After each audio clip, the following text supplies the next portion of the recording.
Hello friends, welcome back to the new video. आप सभी लोगों का स्वागत है एक नई क्लास में। तो जिसका भी दिल्ली पुलिस का एग्ज़ाम है उन लोगों के लिए ये वीडियो बहुत ज़्यादा इंपॉर्टेंट है। यहाँ पर हम लोग कंप्यूटर के मोस्ट इम्पोर्टेंट क्वेश्चंस कर रहे हैं जो कि आपके एग्ज़ाम में ऐसी प्रकार के क्वेश्चन आ रहे हैं। ठीक है, तो चलिए शुरू करते हैं। आप लोगों को एंड तक बने रहना है अगर कुछ बेनिफिट चाहिए तो। ठीक है, तो देखिए मैं आपको जितने भी क्वेश्चन बता रहा हूँ वो आपके एग्जाम के पॉइंट ऑफ व्यू से बहुत ज़्यादा इंपॉर्टेंट है।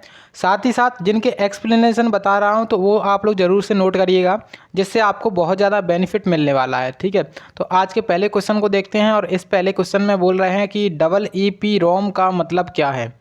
यहाँ पे ऐसे ही क्वेश्चन आपके एग्जाम में भी आएगा और इसी प्रकार से आपके ऑप्शंस भी आएंगे और इसमें हमें ये बताना है कि डबल EEPROM का मतलब क्या है। तो आप में से बहुत सारे लोगों को पता भी होगा और जिसको नहीं पता है तो उसके लिए क्वेश्चन है, और जिसको पता है तो बहुत अच्छी बात है। देखिए जो रोम होती है, सबसे पहली बात तो रोम जो होती है उसके कई टाइप्स होते हैं। एक होती है डबल EEPROM और एक होती है EEPROM, एक होती है PROM, EROM, इस तरीके से इसके बहुत टाइप होते हैं। अब रोम क्या होती है? रोम आपके कंप्यूटर में एक स्थायी मेमोरी का काम करती है, मतलब इसको चेंज नहीं किया जा सकता है। आप लोग सभी लोग जानते हो कि रोम का फुल फॉर्म क्या है। नहीं पता है तो मैं बता रहा हूँ कि रोम का फुल फॉर्म है रीड ओनली मेमोरी। क्या होता है? Read only memory. तो सबसे पहले आपको वो ऑप्शन चेक करना है जिसमें रोम का फुल फॉर्म सही लिखा है, यानी कि रीड ओनली मेमोरी। तो रीड ओनली मेमोरी इसमें सही लिखा है, इसमें भी सही लिखा है और इसमें भी सही लिखा है। तो एक ऑप्शन अपना ये चला जाएगा। ठीक है, उसके बाद हमको ये देखना है कि डबल EEPROM का मतलब क्या है, यानी कि इसका पूर्ण रूप क्या है, फुल फॉर्म क्या है। तो देखिए जो अपना एक ई है इससे क्या प्रकट होता है? इससे होता है इलेक्ट्रिकली, यानी कि इलेक्ट्रिक तरीके से इरेजेबल, यानी कि इरेजेबल माने मिटाने वाली, और प्रोग्रामेबल, उसमें प्रोग्राम भी हो सकता है, रीड ओनली मेमोरी। तो इस तरीके से जो इसका करेक्ट आंसर है वो हो जाएगा ऑप्शन नंबर 4, यानी कि इलेक्ट्रिकल, इरेजेबल, प्रोग्रामेबल और रीड ओनली मेमोरी इसका फुल फॉर्म हो जाएगा। तो इसको ज़रूर से आप लोग याद कर लीजिएगा तो आपको बेनिफिट मिले जाएगा। ठीक है, अब आपके सामने एक आता है रैम। तो रैम आपके सामने कई बार आ जाता है कि इसका पूर्ण रूप क्या है, तो इसका फुल फॉर्म होता है रैंडम एक्सेस मेमोरी। ठीक है, रैंडम एक्सेस मेमोरी। और आपसे अगर क्वेश्चन में ये पूछा जाए कि कौन सी मेमोरी अस्थायी मेमोरी है, तो परमानेंट मेमोरी जो नहीं है वो क्या है? रैम एक बिना परमानेंट मेमोरी है, मतलब अस्थायी मेमोरी है। ठीक है, क्योंकि जैसे इसमें जब तक बिजली का कनेक्शन रहता है तब तक इसमें, जब तक इसमें पावर रहती है तब तक इसमें जो अपना डेटा है वो स्टोर करके रखती है। जैसे इसमें से पावर का कट हुआ तो अपना डेटा भी चला जाता है और फिर से जब उसमें पावर दी जाती है तो फिर से एक नया डेटा स्टोर करने लगती है। तो इस तरीके से यहाँ पे रैंडम एक्सेस मेमोरी इसका फुल फॉर्म है। और जो क्वेश्चन है इसका फुल फॉर्म क्या है डबल EEPROM का? Electrical, erasable, programmable, read only memory. ठीक है, चलिए उसके बाद सामने है आपका दूसरा क्वेश्चन और इसमें आपसे बोल रहे हैं कि निम्नलिखित में से कौन एक एंटीवायरस सॉफ्टवेयर नहीं है। तो सबसे पहले आपको ये पता होना चाहिए कि एंटीवायरस सॉफ्टवेयर क्या होता है। तो आप सभी लोग जानते हैं कि वायरस क्या होता है। तो जैसे आपका कोई कंप्यूटर है उसमें वायरस का आना, मतलब जैसे आपका कंप्यूटर हैंग करने लगता है और उसमें बहुत सारी दिक्कत आ जाती हैं, तो आपको मतलब एंटीवायरस सॉफ्टवेयर उसमें इंस्टॉल कराना होता है। तो इसमें एंटीवायरस सॉफ्टवेयर इनमें से कौन सा नहीं है ये हमें बताना है। तो सबसे पहले हम कुछ एंटीवायरस सॉफ्टवेयर के नाम जानेंगे। तो एक तो अपना एंटीवायरस सॉफ्टवेयर कौन सा होता है? कैस्पर स्काई, ये एक एंटीवायरस सॉफ्टवेयर है। उसके बाद जो नॉर्टन होता है ये भी एक एंटीवायरस सॉफ्टवेयर होता है, और जो अवास्ट होता है ये भी एक एंटीवायरस सॉफ्टवेयर है। और एक एंटीवायरस सॉफ्टवेयर है MCAFEE। तो इसको भी आप लोग लिख सकते हो। MCAFEE क्या है? एक एंटीवायरस सॉफ्टवेयर। क्वेश्चन आ सकता है कि MCAFEE क्या है? तो एक एंटीवायरस सॉफ्टवेयर है। अब देखिए लिनक्स, मैंने कई बार बताया कि लिनक्स क्या है। लिनक्स एक ऑपरेटिंग सिस्टम है, ऑपरेटिंग सिस्टम है। लिनक्स क्या है? एक ऑपरेटिंग सिस्टम। जैसे मैंने, आप लोग जितने भी कंप्यूटर यूज़ करते हो तो उनमें लगभग सभी कंप्यूटर में, अपने जो इंडिया में लगभग जितने भी कंप्यूटर हैं उनमें 80 to 90% लगभग जितने भी लोग हैं विंडो का यूज़ कर रहे हैं। यानी कि आपके किसी के कंप्यूटर में विंडो 10 होगा, किसी के में विंडो 8 होगा, किसी के में विंडो 7 होगा और किसी के में विंडो 11 होगा। तो वो भी एक ऑपरेटिंग सिस्टम है, उसका नाम क्या है? Windows operating system. और ये क्या है? लिनक्स ऑपरेटिंग सिस्टम एक यूनिक्स ऑपरेटिंग सिस्टम होता है। और एप्पल का होता है मैक OS, तो उसको कहते हैं मैक ऑपरेटिंग सिस्टम। ठीक है, तो इस तरीके से यहाँ पे एंटीवायरस सॉफ्टवेयर पूछा जा रहा है और ये क्या है? एक ऑपरेटिंग सिस्टम है। यही यहाँ पे गलत हो जाएगा। क्या कह रहे हैं कि सॉफ्टवेयर नहीं है, तो लिनक्स एक सॉफ्टवेयर नहीं है, ये क्या है? ये अपना ऑपरेटिंग सिस्टम। ठीक है, चलिए उसके सामने है आपका नेक्स्ट क्वेश्चन, और इसमें आपसे बोल रहे हैं कि कंप्यूटर प्रणाली में मूल संरचना बनाने वाले 3 घटक कौन कौन से हैं। तो जो कंप्यूटर की प्रणाली होती है उसमें सबसे ज़्यादा मेन इंपॉर्टेंट चीज़ें क्या क्या होती हैं, तो वो आपके सामने यहाँ पे देखना है। तो सबसे पहली बात तो यहाँ पे ऑप्शन को देखना है आपको। पहला लिखा है कि CPU यानी कि सेंट्रल प्रोसेसिंग यूनिट। तो आपका एक क्वेश्चन यहाँ से बन जाता है कि CPU का फुल फॉर्म क्या है, सेंट्रल प्रोसेसिंग यूनिट। उसके बाद कंट्रोल यूनिट, और थर्ड है यहाँ पे कि अर्थमेटिक लॉजिक यूनिट। तो देखिए जो CPU होता है उसके ही अंदर अपनी कंट्रोल यूनिट आ जाती है और अर्थमेटिक लॉजिक यूनिट आ जाती है, यानी कि ALU। यानी कि आपसे ये वाला भी फुल फॉर्म पूछ सकता है कि अर्थमेटिक लॉजिक यूनिट ALU का फुल फॉर्म है, ठीक है। उसके बाद देखिए जो कंप्यूटर का CPU होता है उसके अंतर्गत ये दोनों चीज़ें आ जाती हैं, तो ये हमारा ऑप्शन चला जाएगा। उसके बाद कंट्रोल यूनिट इनपुट उपकरण और आउटपुट उपकरण। तो कंट्रोल यूनिट कहाँ पे आती है, अपने CPU के अंदर आती है, तो ये भी चला जाएगा। अब अगर आप इसका जगह पे अपना कौन सा होता है, CPU होता है। जैसे CPU यहाँ पे लिखा है सेंट्रल प्रोसेसिंग यूनिट, इनपुट उपकरण और आउटपुट उपकरण। तो इनपुट उपकरण कौन कौन से होते हैं, जैसे कंप्यूटर में कोई इनपुट देने के लिए उसका यूज़ किया जाता है, जैसे आपका माउस हो गया, आपका कीबोर्ड हो गया। तो मैंने इनपुट और आउटपुट डिवाइसेस आपको लिखाए थे एकदम बिल्कुल सीक्वेंस में, आपको इनपुट और आउटपुट डिवाइस के बारे में बताया था, पिछली वीडियोज़ आप लोग देख सकते हो, ठीक है। तो इनपुट उपकरण जरूरी होते हैं कंप्यूटर के लिए। उसके बाद आउटपुट उपकरण भी जरूरी होते हैं। तो यहाँ पे सेंट्रल प्रोसेसिंग यूनिट यानी कि CPU, इनपुट यूनिट और आउटपुट यूनिट, ये 3 प्रमुख घटक हैं कंप्यूटर की मूल संरचना के, ठीक है। तो इसका करेक्ट आंसर हो जाएगा ऑप्शन नंबर 3 वाला, ठीक है। उसके बाद आपके सामने है नेक्स्ट प्रश्न, और इसमें आपसे बोल रहे हैं कि निम्नलिखित में से कौन एक प्रकार का मेलवेयर है जो आपके कंप्यूटर पर विज्ञापन दिखाता है। तो सबसे पहली बात, क्वेश्चन को पढ़ते ही आपके सामने ये आना चाहिए कि ये मेलवेयर होता क्या है। तो जैसे आपने कई बार स्पैमर्स मतलब न्यूज़ में सुना होगा कि इसने उसका कंप्यूटर हैक कर लिया, या फिर इसमें इसने दूसरे का कंप्यूटर हैक कर लिया। तो ये क्या होता है, ये एक मेलवेयर एक सॉफ्टवेयर होता है। मेलवेयर एक ऐसा सॉफ्टवेयर होता है जो मतलब आपके कंप्यूटर में डला हुआ है, लेकिन आपको पता नहीं है कि मेरे कंप्यूटर में ये डला हुआ है, मतलब हिडन तरीके से ये डला हुआ रहता है और आपका डेटा चोरी करता है ये। और जो मेलवेयर है आपका डेटा चुरा करके किसी और को भेजता है जिसने इसको आपके कंप्यूटर में इंस्टॉल किया है, ठीक है। तो इस तरीके से हैकर्स वगैरह आपके कंप्यूटर में जानकारी को हैक कर सकते हैं और आपका बैंक का क्रेडिट कार्ड की डिटेल्स वगैरह सब कुछ ले सकते। तो ये क्या है मेलवेयर, एक तो पहली बात तो आपको ये पता होना चाहिए, ठीक है। तो मैंने आपको बता दिया। और यहाँ पे ये कह रहे हैं कि निम्नलिखित में से कौन सा एक प्रकार का मेलवेयर है। तो मेलवेयर क्या होता है, एडवेयर है यहाँ पे। एडवेयर इसका करेक्ट आंसर हो जाएगा। बैंक, रूटकिट और बॉट ये सभी अपने हट जाएंगे, एक बचेगा यहाँ पे एडवेयर। तो एडवेयर बहुत ज़्यादा इंपॉर्टेंट है, इसको याद जरूर करिएगा कि एडवेयर क्या है, एक मेलवेयर है, ठीक है।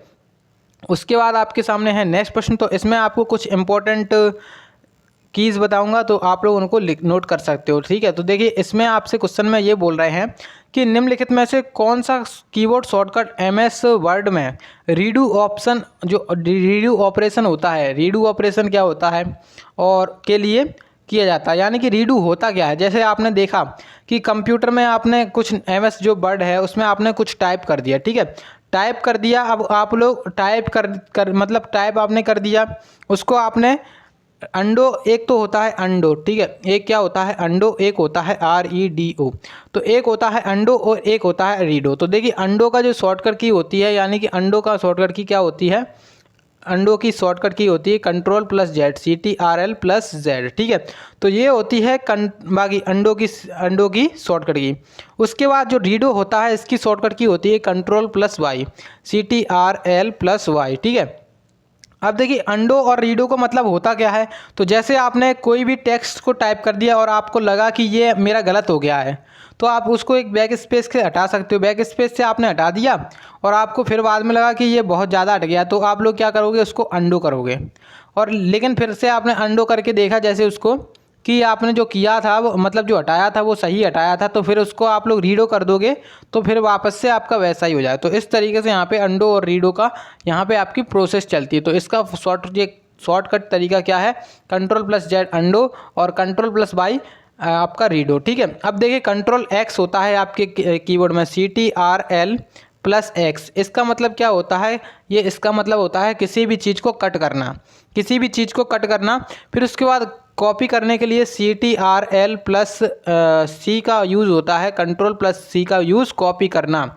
तो कॉपी और पेस्ट और ये सब चीज़ें आपसे पूछी जाती हैं कि कॉपी करने के लिए क्या है शॉर्टकट की, ये मतलब ये बेसिक चीज़ें हैं, आप सभी को पता होनी चाहिए, ठीक है। क्योंकि आप लोग एग्ज़ाम देने जा रहे हो, उसमें कंप्यूटर है तो कंप्यूटर में कुछ भी पूछ सकता है वो, तो ठीक है।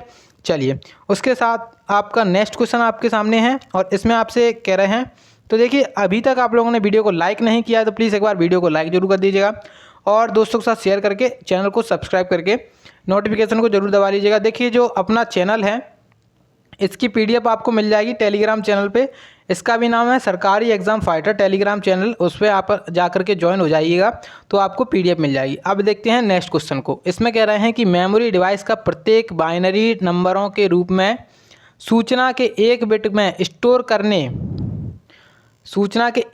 स्टोर करने में सक्षम होता है। बिट शब्द का क्या अर्थ है? तो देखिए जो बिट होता है उसका क्या अर्थ है यहाँ पे ये पूछ रहे हैं। सबसे पहली बात तो जो अपनी मेमोरी होती है उसको जो स्टोरेज की सबसे छोटी इकाई होती है वो होती है क्या? बिट, ठीक है। स्टोरेज की सबसे छोटी क्या होती है इकाई? सबसे छोटी इकाई होती है बिट। उसके बाद आती है अपनी बाइट, फिर उसके बाद आती है अपने KB यानी कि किलो बाइट, फिर उसके बाद आती है MB यानी कि मेगाबाइट, फिर उसके बाद आती है GB और उसके बाद आती है फिर TB और फिर उसके बाद आती है PB। तो इस तरीके से आपकी जो अपनी स्टोरेज की कैपेसिटी हैं वो चलती हैं, ठीक है। तो हमें यहाँ पे ये बताना है कि बिट शब्द का क्या अर्थ है। तो बिट शब्द क्या होता है? ये बाइनरी डिजिट होता है। तो बाइनरी डिजिट इसका करेक्ट आंसर हो जाएगा ऑप्शन नंबर 3। अब देखिए यहाँ पे एक क्वेश्चन आपसे ये बन सकता है कि 8 बिट बराबर कितना होता है? 8 बिट बराबर कितना होता है? तो आपसे ये क्वेश्चन पूछ सकता है कि 8 बिट बराबर कितना होता है? 1 बाइट के बराबर क्या होता है? 8 बिट। अब आप लोग ये कहीं से भी पूछ सकता है कि 1 बिट बराबर क्या होता है? तो 8 बिट होता है। और 8 बिट बराबर क्या होता है? 1 बाइट होता है। तो इस तरीके से यहाँ पे आपसे कैसे भी पूछ सकता है, तो उसको जरूर से आप लोग लिख सकते हैं। उसके बाद है आपके सामने नेक्स्ट प्रश्न और इसमें आपसे बोल रहे हैं कि DNS, जो DNS है इसका संक्षिप्त रूप क्या है? इसका फुल फॉर्म क्या है? पहला ऑप्शन है डोमेन नेम सिक्योरिटी और सेकंड ऑप्शन है डोमेन नंबर सिस्टम और थर्ड ऑप्शन है डॉक्यूमेंट नेम सिस्टम और फोर्थ ऑप्शन है डोमेन नेम सिस्टम। तो देखिए जो अपना DNS होता है डोमेन नेम होता है। डोमेन नेम आपको क्या पता है कि डोमेन नेम क्या होता है? जैसे आप लोग किसी भी वेबसाइट पे गए www, आपने किसी भी वेबसाइट पे गए उसमें सबसे पहले क्या होता है? www world wide web. एक तो ये हो गया आपका www यानी कि वर्ल्ड वाइड वेब, तो ये हो गया। उसके बाद www आपने जैसे कोई भी वेबसाइट मान के चलो, तो जैसे आप लोग मान लो ramesh.com, मतलब कुछ भी मान सकते हो आप लोग, तो ramesh.com, तो यहाँ से ramesh.com से जब स्टार्ट होता है वो क्या है? आपका डोमेन नेम है, ठीक है। उसको डोमेन नेम कहा जाता है, ठीक है। अब यहाँ पे जो DNS का फुल फॉर्म है, DNS का फुल फॉर्म है डोमेन नेम सिस्टम। इसका करेक्ट आंसर है ऑप्शन नंबर 4, यहाँ पे आपका करेक्ट आंसर है। अब देखिए आप कुछ इंपॉर्टेंट मैं आपको बता रहा हूँ, इम्पोर्टेंट जो अपने फुल फॉर्म है। देखिए एक होता है SMTP, इसका फुल फॉर्म क्या होता है? तो इसका फुल फॉर्म होता है सिंपल मेल ट्रांसफ़र प्रोटोकॉल। क्या होता है? Simple mail transfer protocol. उसके बाद होता है HTTP, तो इसका फुल फॉर्म होता है hyper text transfer protocol. Hyper text transfer protocol. एक अपना होता है HTTP हो गया और एक होता है HTML। तो ये HTML क्या होता है? HTML होता है हाइपर टेक्स्ट मार्कअप लैंग्वेज, ठीक है। उसके बाद अपना ALU मैंने अभी बताया था आपको, CPU के बारे में भी बता चुका हूँ। और आपको ये बताना है कमेंट बॉक्स में कि जो अपना VGA होता है, VGA इसका फुल फॉर्म क्या होता है? ये आप लोग मुझे कमेंट बॉक्स में बताएंगे कि VGA का फुल फॉर्म क्या होता है, ठीक है। चलिए उसके बाद सामने है आपका नेक्स्ट क्वेश्चन और इसमें कह रहे हैं कि एक उपयोगकर्ता सीधे के माध्यम से, मतलब किसके माध्यम से एक वेबसाइट का उपयोग कर सकता है? मतलब कोई यूज़र है और वो किसके माध्यम से एक वेबसाइट का यूज़ कर सकता है? क्वेश्चन में ऐसे तरीके से पूछा गया है। अब हमसे पहला यहाँ पे दिया गया है कि URL, सेकंड है सर्च इंजन और फोर्थ ऑप्शन है WRL और फोर्थ जो अपना थर्ड ऑप्शन क्या है? WRL, फोर्थ ऑप्शन है फायरवॉल। तो देखिए जो उपयोग करता है यूज़र है, किसी भी वेबसाइट को आप लोग जब यूज़ करते हो तो उसका यूज़ करने के लिए क्या करना पड़ता है? तो जो URL होता है उसके माध्यम से आप लोग उस वेबसाइट का उपयोग कर सकते हो। तो URL इसका करेक्ट आंसर हो जाएगा। अब URL का फुल फॉर्म क्या होता है? तो URL का फुल फॉर्म होता है यूनिवर्सल रिसोर्स लोकेटर, ठीक है। यूनिवर्सल रिसोर्स लोकेटर इसका फुल फॉर्म होता है।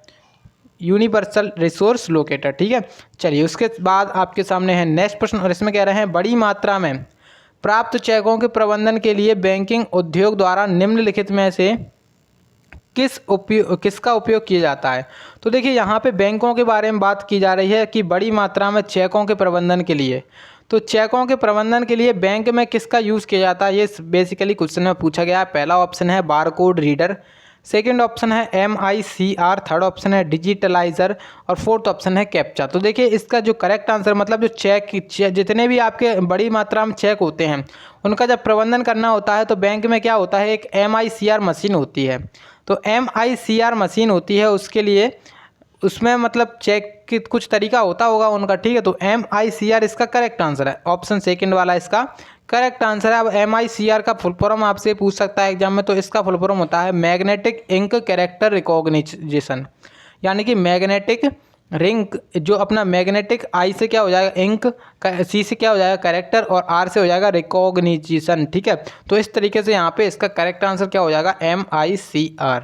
उसके बाद आपके सामने है नेक्स्ट प्रश्न, और इसमें आपसे बोल रहे हैं कि अमेरिका द्वारा द्वितीय विश्व युद्ध के दौरान बनाया गया पहला प्रयोग योग्य सामान्य उद्देश्य इलेक्ट्रॉनिक डिजिटल कंप्यूटर कौन सा था। तो देखिए जो अमेरिका था उसने सबसे पहले एक कंप्यूटर बनाया जो सभी सामान्य उद्देश्यों की पूर्ति के लिए एक इलेक्ट्रॉनिक कंप्यूटर था, उसका नाम बता रहे हैं। तो सबसे देखिए यहाँ पे क्वेश्चन को कैसे घुमाया गया है कि प्रथम विश्व युद्ध, द्वितीय जो विश्व युद्ध हुआ था उसके दौरान बता रहे हैं। तो क्वेश्चन में आपसे कुछ नहीं बता, आपको ये बताना है कि सबसे पहला कंप्यूटर कौन सा था। तो सबसे पहला जो कंप्यूटर था उसका नाम क्या था, उसके बारे में आपको बताना है। तो देखिए जो सबसे पहला कंप्यूटर था उसका नाम क्या था, उसका नाम था ENIAC। ठीक है, उसका नाम था ENIAC, सबसे पहला कंप्यूटर। आपसे ऐसे भी क्वेश्चन पूछ सकता है कि सबसे पहला कंप्यूटर कौन सा था, तो आप लोग क्या आंसर लगाएंगे, ENIAC आंसर लगाएंगे। उसके बाद यहाँ पे आपको एक यूनिवैक लिख रहा है, तो यूनिवैक क्या था, तो यूनिवैक एक ऐसा तरीका था जिसमें चुंबकीय टेप का उपयोग करने वाला पहला मेन फ्रेम कंप्यूटर। मतलब यूनिवैक में क्या किया गया था, पहली बार चुंबकीय टेप का उपयोग किया गया था, और ये क्या था, मेन फ्रेम कंप्यूटर था। तो यहाँ पे इस क्वेश्चन का राइट आंसर क्या हो जाएगा, यानी कि ऑप्शन नंबर जो सेकंड वाला है इसका करेक्ट आंसर हो जाएगा। तो इस तरीके से आज हमने टोटल 10 क्वेश्चंस किए हैं। इससे पहले कई सारे वीडियोस हो चुके हैं, अगर आप लोगों ने वो वाले वीडियोस नहीं देखे हैं तो आप लोग जरूर देखिएगा, वो बहुत ज़्यादा आपके एग्जाम में मदद करने वाले हैं। तो अगर आप लोगों को वीडियो थोड़ी सी भी अच्छी लगी है तो प्लीज़ वीडियो को लाइक जरूर करिए एंड चैनल को सब्सक्राइब करिए, दोस्तों के साथ शेयर करिए। चलिए मिलते हैं अगली वीडियो में, तब तक के लिए जय हिंद जय भारत।